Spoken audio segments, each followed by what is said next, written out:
Hello dear students, welcome back to my YouTube channel.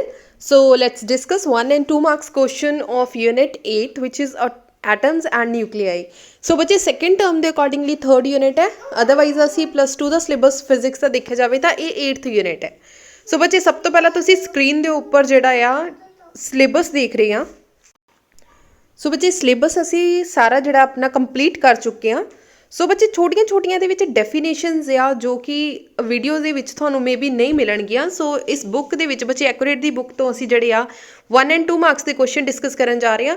ਸੋ ਸਾਰੇ ਜਿਹੜੇ ਤੁਹਾਡੇ 1 ਮਾਰਕਸ ਦੇ ਕੁਐਸਚਨਸ ਹੋ ਗਏ ਜਿਹੜੇ ਜਾਂ ਵੀਡੀਓ ਦੇ ਵਿੱਚ ਕੋਈ ਡਿਸਕਸ ਨਹੀਂ ਹੋਇਆ ਜਾਂ ਕੋਈ ਵੀ ਤੁਹਾਡਾ ਡਾਊਟ ਆ ਉਹ ਸਾਰੇ ਜਿਹੜੇ ਡਾਊਟਸ ਆ ਤੁਹਾਡੇ ਕਲੀਅਰ ਹੋ ਜਾਣਗੇ. ਠੀਕ ਹੈ. ਸੋ ਚਲੋ ਬੱਚੇ ਆਪਾਂ ਸਟਾਰਟ ਕਰਦੇ ਹਾਂ ਆਪਣੀ 1 ਮਾਰਕਸ ਐਂਡ 2 ਮਾਰਕਸ ਦੇ ਕੁਐਸਚਨ. ਸੋ ਕੁਐਸਚਨਸ ਤੋਂ ਪਹਿਲਾਂ ਬੱਚੇ ਚੈਪਟਰ ਤੁਸੀਂ ਦੇਖ ਸਕਦੇ ਆ ਕਿ ਉਹਨਾਂ ਨੇ ਪਹਿਲਾਂ ਸਭ ਤੋਂ ਪਹਿਲਾਂ ਮੋਸਟ ਇੰਪੋਰਟੈਂਟ ਫਾਰਮੂਲੇਸ ਜਿਹੜੇ ਆ ਤੁਹਾਨੂੰ ਦਿੱਤੇ ਹੋਏ ਆ ਜਿਹੜੇ ਕਿ ਤੁਹਾਨੂੰ ਪਤਾ ਹੋਣੇ ਚਾਹੀਦੇ ਆ. ਸੋ ਇਸ ਸਾਲ ਬੱਚੇ ਕੋਵਿਡ ਦੇ ਦੌਰਾਨ 2022 ਦੇ ਅੰਦਰ ਕੋਈ ਵੀ ਜਿਹੜਾ ਆ ਨੂਮੈਰੀਕਲ ਇਸ ਚੈਪਟਰ ਦੇ ਵਿੱਚੋਂ ਨਹੀਂ ਆਏਗਾ, ਬਟ ਫਿਰ ਵੀ ਆਪਾਂ ਰਿਸਕ ਕਵਰ ਕਰਨ ਦੇ ਲਈ ਆਪਣੇ ਜਿਹੜੇ ਆ ਨੂਮੈਰੀਕਲਸ ਜ਼ਰੂਰ ਕਰਾਂਗੇ. ਸੋ ਫਾਰਮੂਲੇਸ ਜਿਹੜੇ ਆ ਬੱਚੇ ਤੁਹਾਡੇ ਨੂਮੈਰੀਕਲਸ ਦੇ ਵਿੱਚ ਕੰਮ ਆਣਗੇ. ਸੋ ਸਟਾਰਟ ਕਰਦੇ ਆ ਬੱਚੇ 1 ਮਾਰਕਸ ਐਂਡ 2 ਮਾਰਕਸ ਦੇ ਕੁਐਸਚਨ.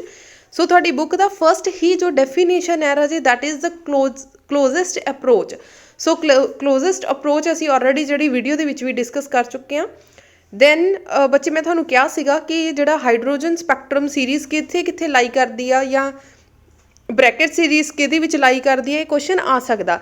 ਜਾਂ ਕੁਐਸਚਨ ਇਸ ਤਰੀਕੇ ਨਾਲ ਆ ਸਕਦਾ ਕਿ ਇਨਫਰਾਰੈਡ ਰੀਜਨ ਦੇ ਵਿੱਚ ਜਿਹੜੀ ਆ ਕਿਹੜੀ ਸੀਰੀਜ਼ ਹਾਈਡਰੋਜਨ ਸੀਰੀਜ਼ ਕਿਹੜੀ ਲਾਈ ਕਰਦੀ ਆ. ਸੋ ਤੁਸੀਂ ਉਹਦੇ ਆਨਸਰਸ ਲਿਖਣੇ ਆ. ਸੋ ਸੈਕੰਡ ਕੁਐਸਚਨ ਬੱਚੇ ਮੋਸਟ ਇੰਪੋਰਟੈਂਟ ਕੁਐਸਚਨ ਆ. Similarly third question is also most important question.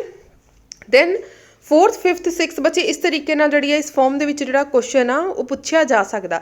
ਇਹਦਾ ਮਤਲਬ ਜਿਹੜਾ ਤੁਸੀਂ ਬੱਚੇ ਸਪੈਕਟਰਮ ਸੀਰੀਜ਼ ਆ ਉਹ ਪੂਰਾ ਆਰਟੀਕਲ ਜਿਹੜਾ ਆ ਉਹਦੇ ਵਿੱਚੋਂ ਤੁਸੀਂ ਦੇਖ ਸਕਦੇ ਆ ਕਿ ਕਿੰਨੇ ਤਰੀਕੇ ਦੀ ਔਰ ਕਿਸ ਤਰੀਕੇ ਦੇ ਜਿਹੜੇ ਕੁਐਸਚਨਸ ਆ ਉਹ ਬਣ ਸਕਦੇ ਆ. ਨੈਕਸਟ ਆ ਜਾਓ right Bohr's postulate regarding angular momentum of electron in an atom. ਇੱਕ ਐਟਮ ਦੇ ਅੰਦਰ ਜਦੋਂ ਅਸੀਂ ਐਂਗੂਲਰ ਮੋਮੈਂਟਮ ਦੀ ਗੱਲ ਕਰਦੇ ਹਾਂ ਬੋਹਰਸ ਮਾਡਲ ਦੇ ਅੰਦਰ ਤਾਂ ਕਹਿੰਦੇ ਉਹਦੇ ਪੋਸਟੂਲੇਟ ਦੇ ਅਕੋਰਡਿੰਗਲੀ ਉਹਦਾ ਜਿਹੜੀ ਹੈ ਐਂਗੂਲਰ ਮੋਮੈਂਟਮ ਦੀ ਟਰਮ ਲਿਖਣੀ ਆ. ਸੋ ਬੱਚੇ ਟਰਮ ਤੁਸੀਂ ਲਿਖ ਦਿੱਤੀ. ਨੈਕਸਟ ਆ what is isotope, isobar, isotone. These are the most important definition ਜੋ ਕਿ ਬੱਚੇ 1 ਮਾਰਕਸ ਦੀਆਂ ਡੈਫੀਨੇਸ਼ਨਸ ਪੁੱਛੀਆਂ ਜਾ ਸਕਦੀਆਂ. ਸੋ ਐਟਲੀਸਟ ਤੁਹਾਨੂੰ ਦੋ ਐਗਜ਼ਾਮਪਲਸ ਜਿਹੜੀਆਂ ਆ ਲਰਨ ਹੋਣੀਆਂ ਚਾਹੀਦੀਆਂ. 2 ਆਈਸੋਟੋਪ ਦੀਆਂ ਐਗਜ਼ਾਮਪਲਸ ਲਰਨ ਕਰ ਲਓ, 2 ਆਈਸੋਬਾਰਸ ਦੀਆਂ, ਆਈਸੋਟੋਨਸ ਦੀਆਂ. ਸੋ ਜਦੋਂ ਵੀ ਡੈਫੀਨੇਸ਼ਨ ਆਏਗੀ ਡੈਫੀਨੇਸ਼ਨ ਦੇ ਨਾਲ ਰਜੇ ਤੁਸੀਂ 2 ਐਗਜ਼ਾਮਪਲਸ ਲਿਖੋਗੇ.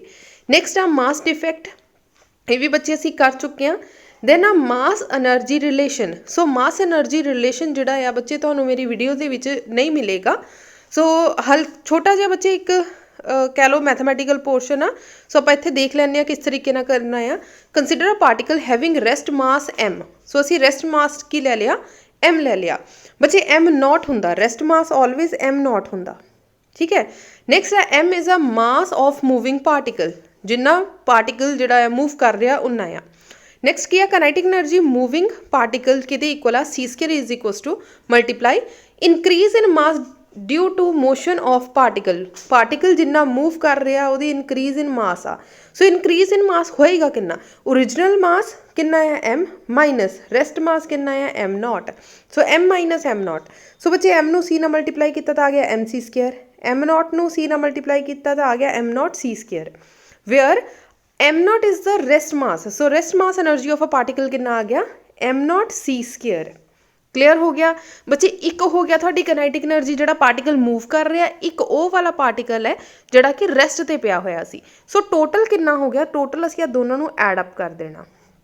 ਦੋਨਾਂ ਨੂੰ ਐਡ ਕੀਤਾ, ਬ੍ਰੈਕਟ ਓਪਨ ਕੀਤੀ, ਆਹ ਵਾਲਾ m ਨੋਟ c², ਆਹ ਵਾਲੇ m ਨੋਟ c² ਦੇ ਨਾਲ ਕੈਂਸਲ ਆਊਟ ਹੋ ਗਿਆ. ਸੋ ਇਹਦਾ ਆਂਸਰ ਕਿੰਨਾ ਆ ਗਿਆ mc² which is mass energy. ਸੋ ਇਹ ਬੱਚੇ ਕਾਫੀ ਲੈਸ ਇੰਪੋਰਟੈਂਟ ਕੁਐਸਚਨ ਆ. ਸੋ ਇੱਕ ਵਾਰੀ ਦੇਖ ਜ਼ਰੂਰ ਜਾਣਾ. ਕੋਈ ਵੀ ਕੁਐਸਚਨ 1 ਜਾਂ 2 ਮਾਰਕਸ ਇਹਦੇ ਵਿੱਚੋਂ ਬਿਲਕੁਲ ਨਹੀਂ ਛੱਡ ਕੇ ਜਾਣਾ ਕਿਉਂਕਿ ਇਹਦੇ ਵਿੱਚੋਂ ਬੱਚੇ ਕੁਐਸਚਨ ਆ ਜਾਂਦਾ ਆ.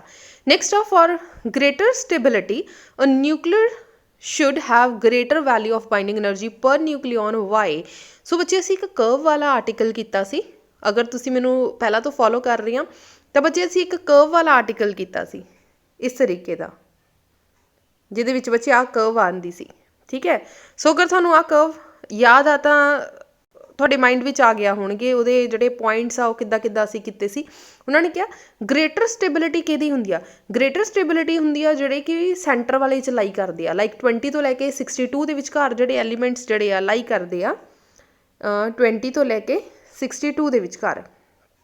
ਸੋ ਉਹ ਵਾਲੇ ਜਿਹੜੇ ਆ ਮੋਸਟ ਸਟੇਬਲ ਐਲੀਮੈਂਟਸ ਜਿਹੜੇ ਆ ਕਾਊਂਟ ਕੀਤੇ ਜਾਂਦੇ। ਸੋ binding energy per nucleon, energy needs to release uh nucleons from the nucleus, determine the stability of the nucleus A. A nucleus is a more stable if the binding energy per nucleon is high. So binding energy per nucleon ਕਿਹਦੀ high ਹੁੰਦੀ ਆ 20 ਤੋਂ ਲੈ ਕੇ 62 ਤੱਕ। ਬੱਚੇ ਅਗਰ ਇਸ wording ਦੇ ਵਿੱਚ ਲਿਖਣਾ ਇਸ ਵਰਡਿੰਗ 'ਚ ਲਿਖ ਦਿਓ, ਅਦਰਵਾਈਜ਼ ਤੁਸੀਂ ਲਿਖ ਸਕਦੇ ਆ from binding energy per nucleon curve we already discussed the atomic number which are lie between 20 to 62 that elements are a more stable. Next आ जाओ, natural radioactive elements have nuclei of high mass number y. सो बच्चे इदां दे हल्के फुल्के questions आ जो तुहानूं पढ़ने पैणगे, concept अपने दिमाग दे अंदर बिठाने पैणगे ਤਾਂ ਕਿ ਅਸੀਂ ਪੇਪਰ ਦੇ ਲਈ ਅੱਛੀ ਤਰੀਕੇ ਨਾਲ ਪ੍ਰਿਪੇਅਰ ਹੋ ਸਕੀਏ। ਨੈਕਸਟ ਆ ਜਾਓ ਬੱਚੇ, ਬਾਈਂਡਿੰਗ ਐਨਰਜੀ ਕੀ ਆ, define binding energy. Important question ਹੈ, ਸਿਗਨੀਫਿਕੈਂਸ ਇੰਪੋਰਟੈਂਟ ਕੁਐਸਚਨ ਹੈ। ਡਿਫਾਈਨ ਅਲਫਾ ਡਿਕੇ, ਬੀਟਾ ਡਿਕੇ, ਗਾਮਾ ਡਿਕੇ। ਬੱਚੇ ਅਲਫਾ ਬੀਟਾ ਗਾਮਾ ਡਿਕੇ ਕਾਫੀ ਰੇਅਰ ਚਾਂਸਿਸ ਆ ਕਿ ਪੁੱਛੇ ਜਾਣ। ਸੋ ਬਟ ਆਪਣਾ ਅਸੀਂ ਰਿਸਕ ਕਵਰ ਕਰਕੇ ਜਾਣਾ ਤਾਂ ਇਹ ਚੀਜ਼ਾਂ ਜਿਹੜੀਆਂ ਪੜ੍ਹ ਕੇ ਜਾਣਾ।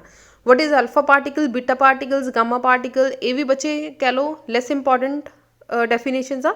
Define radio activity of a radio सबसटांस, this is important topic, ये इंपॉर्टेंट डेफिनेशन है। हुण आ जाओ रेडियो एक्टिव डिके कॉन्सटेंट। बच्चे ये इंपॉर्टेंट है और थानू ये मेरी किसी भी पुरानी पिछलियां वीडियोज़ दे विच नहीं मिलेगा। सो आप इत्थे डिस्कस करते हैं।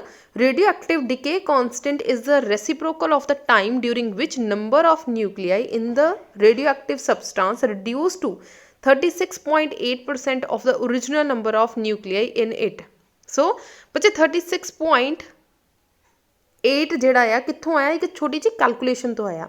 ਸੋ ਰੇਡੀਓ ਐਕਟਿਵ ਡਿਕੇ ਬੱਚੇ ਅਸੀਂ ਪੂਰਾ ਆਰਟੀਕਲ ਕੀਤਾ ਸੀ ਜਿਹਦੇ ਵਿੱਚ ਗ੍ਰਾਫ ਇਸ ਤਰੀਕੇ ਦਾ ਆਇਆ ਸੀ ਔਰ ਸਾਡਾ ਆਨਸਰ ਕਿੰਨਾ ਆ ਰਿਹਾ ਸੀ n = n0 e⁻⁻λt।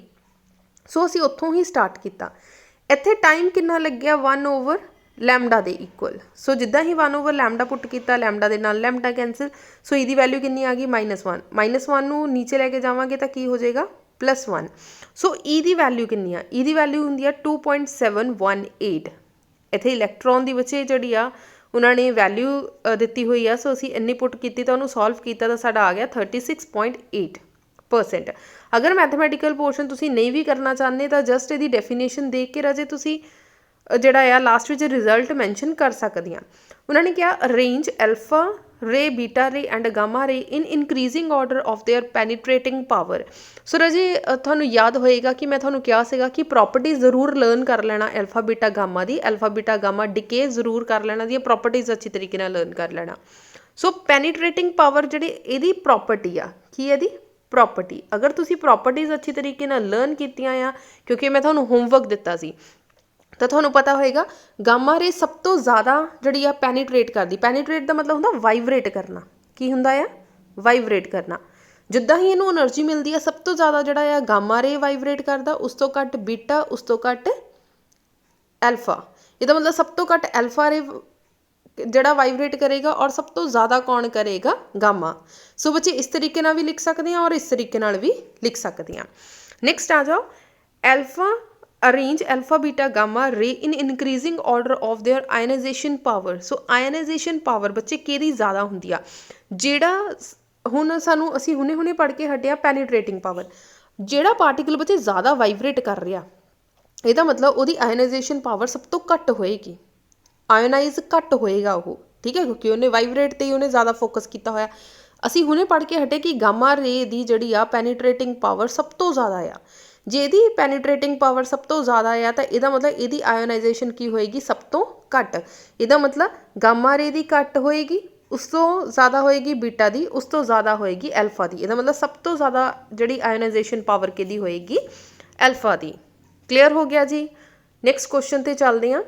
What is natural radio active. ਇਹ ਬੱਚੇ ਇੰਪੋਰਟੈਂਟ ਕੁਐਸਚਨ ਆ, ਆਲਰੇਡੀ ਆਪਾਂ ਪੜ੍ਹ ਚੁੱਕੇ ਹਾਂ। Then difference between nuclear fusion and fusion. ਤਾਂ ਬੱਚੇ ਮੈਂ ਤੁਹਾਨੂੰ ਲਾਸਟ ਵੀਡੀਓ ਦੇ ਵਿੱਚ ਟ੍ਰਿਕ ਦੱਸਿਆ ਸੀ ਕਿ FU ਤੋਂ ਮਤਲਬ ਕਿ ਕੌਲੀ ਸਮਝ ਲੈਣਾ, ਕੌਲੀ ਦੇ ਵਿੱਚ ਅਸੀਂ ਛੋਟੇ ਛੋਟੇ ਐਲੀਮੈਂਟਸ ਐਡ ਕਰ ਦਿੱਤੇ ਤਾਂ ਇੱਕ ਬਿਗਰ ਐਲੀਮੈਂਟ ਹੈਵੀ ਨਿਊਕਲੀਅਸ ਬਣਾ ਦਿੱਤਾ। ਸੋ ਇਹਦੇ ਵਿੱਚ ਕੀ ਹੁੰਦਾ ਆ, 2 ਲਾਈਟਰ ਨਿਊਕਲੀਆਈਡ ਤੋਂ ਕੰਬਾਈਨ ਕਰਕੇ ਬਿਗਰ ਹੈਵੀਅਰ ਨਿਊਕਲੀਅਸ ਦੇ ਵਿੱਚ ਕਨਵਰਟ ਕਰ ਦੇਣਾ। ਫਿਜ਼ਨ ਦੇ ਵਿੱਚ ਸਮਝਾਇਆ ਸੀ, I ਤੋਂ ਯਾਦ ਰੱਖਣਾ ਤੀਰ ਕਿਸੇ ਵੀ ਚੀਜ਼ ਨੂੰ ਤੋੜ ਦਿੰਦਾ, ਇਹਦਾ ਮਤਲਬ ਹੈਵੀ ਐਲੀਮੈਂਟ ਨੂੰ ਉਹਨੇ ਤੋੜ ਕੇ ਸਮੋਲ ਐਲੀਮੈਂਟਸ ਦੇ ਵਿੱਚ ਕਨਵਰਟ ਕਰ ਦਿੱਤਾ। ਹੈਵੀ ਨਿਊਕਲੀਅਸ ਨੂੰ ਤੋੜ ਕੇ 2 ਸਮੋਲ ਨਿਊਕਲੀਆਈ ਦੇ ਵਿੱਚ ਕੀ ਕਰ ਦਿੱਤਾ, ਸਪਲਿਟ ਕਰ ਦਿੱਤਾ। ਸਪਲਿਟ ਮਤਲਬ ਤੋੜ ਦਿੱਤਾ। ਸੋ ਬਾਕੀ ਜਿਹੜੇ ਆ ਬੱਚੇ ਛੋਟੇ ਛੋਟੇ ਪੁਆਇੰਟਸ ਆ ਖੁਦ ਲਰਨ ਕਰ ਲੈਣਾ, ਕੋਈ ਨਾ ਕੋਈ ਤੁਹਾਨੂੰ ਐਗਜ਼ਾਮਪਲ ਅੱਛੀ ਤਰੀਕੇ ਨਾਲ ਆਉਂਦੀ ਹੋਣੀ ਚਾਹੀਦੀ ਆ। ਸੋ ਉਹਨਾਂ ਨੇ ਆਹ ਐਗਜ਼ਾਮਪਲ ਦਿੱਤੀ ਆ, ਤੁਸੀਂ ਕੋਈ ਵੀ ਐਗਜ਼ਾਮਪਲ ਜਿਹੜੀ ਆ ਲਿਖ ਸਕਦੇ ਆ। ਸੋ ਨੈਕਸਟ ਆ ਜੋ difference between alpha beta gamma. So बच्चे ये भी कह लो थानू अगर प्रॉपर्टीज़ अच्छी तरीके नाल आंदियां तो प्रॉपर्टीज़ तो जिहड़ा आ तुसीं उहदा डिफरेंस जिहड़ा बना सकदे आ। सो इंपॉर्टेंट क्वेश्चन आ, ये भी अच्छे तरीके नाल राजे तुसीं कर लेना। नैक्सट आ जाओ define binding energy and their expression. So ये भी इंपॉर्टेंट है, असीं ये बच्चे ऑलरेडी कर चुके हैं लास्ट वीडियो दे विच। नैक्सट आ show 1 AMU is equivalent to 931 mega electron volt, ਜਿਹੜਾ कि बहुत रेयर चांस है एग्जाम ਦੇ ਵਿੱਚ ਪੁੱਛੇ ਜਾਣ ਦੇ, बट ਇਹਦੀ वैल्यू ही लर्न कर लेना। बाई चांस बच्चे कोविड की वजह नाल ਤੁਹਾਡਾ ਜਿਹੜਾ पेपर आ, वैसे तो चांसिस है बच्चे ਤੁਹਾਡੇ पेपर होणगे क्योंकि वैक्सीनेशन प्रॉपर वे ना हो रही है बच्चों के। सो मे बी ਤੁਹਾਡੇ ਵਿੱਚੋਂ भी काफ़ी बच्चों की वैक्सीनेशन लग गई होएगी। ਇਹਦਾ मतलब कि फैब तक ਜਿਹੜੇ ਤੁਹਾਡੇ पेपर स्कूल आ ओपन हो जाणगे, ਤਾਂ ਹੋਪਸ ਹੋ ਕਿ ਮਾਰਚ ਅਪ੍ਰੈਲ ਦੇ ਅੰਦਰ ਤੁਹਾਡੇ ਐਗਜ਼ਾਮਸ ਹੋ ਜਾਣਗੇ। ਥਿਓਰੀ ਪੇਪਰ ਹੋਣ ਚਾਹੇ MCQs ਦੇ ਵਿੱਚ ਹੋਣ, ਤਾਂ ਇੱਦਾਂ ਦੀਆਂ ਟਰਮਸ ਜ਼ਰੂਰ ਲਰਨ ਕਰ ਲੈਣਾ ਕਿ 1 AMU ਕਿਹਦੇ ਇਕੁਅਲ ਹੁੰਦਾ ਆ, 931 ਮੈਗਾ ਇਲੈਕਟ੍ਰੋਨ ਵੋਲਟ ਦੇ।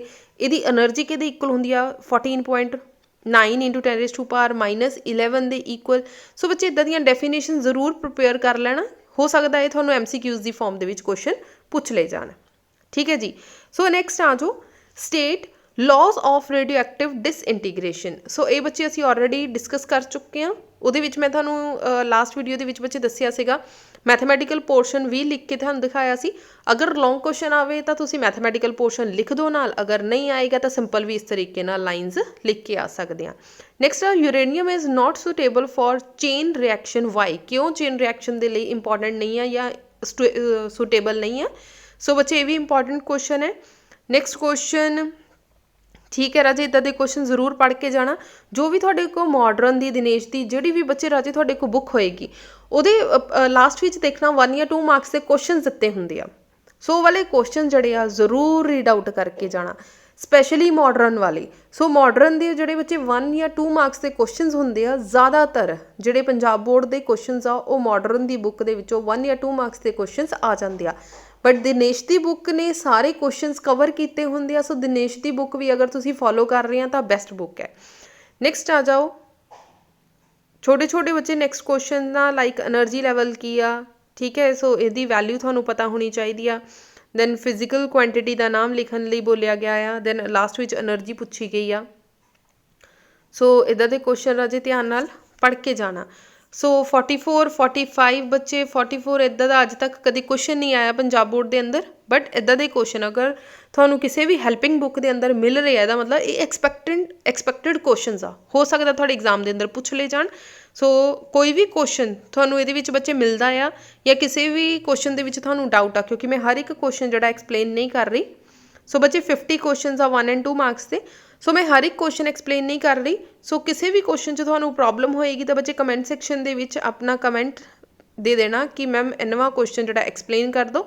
सो नैक्सट वीडियो के विच बच्चे थानू जोड़ा आ क्वेश्चन आ वो एक्सप्लेन कर दिता जाएगा। सो जाते जाते वीडियो नू लाइक कर जो, मैक्सिमम शेयर कर जो। अगर चैनल ते फर्स्ट टाइम आए हो तो चैनल नू सबसक्राइब करना ना भूलना। Thank you so much.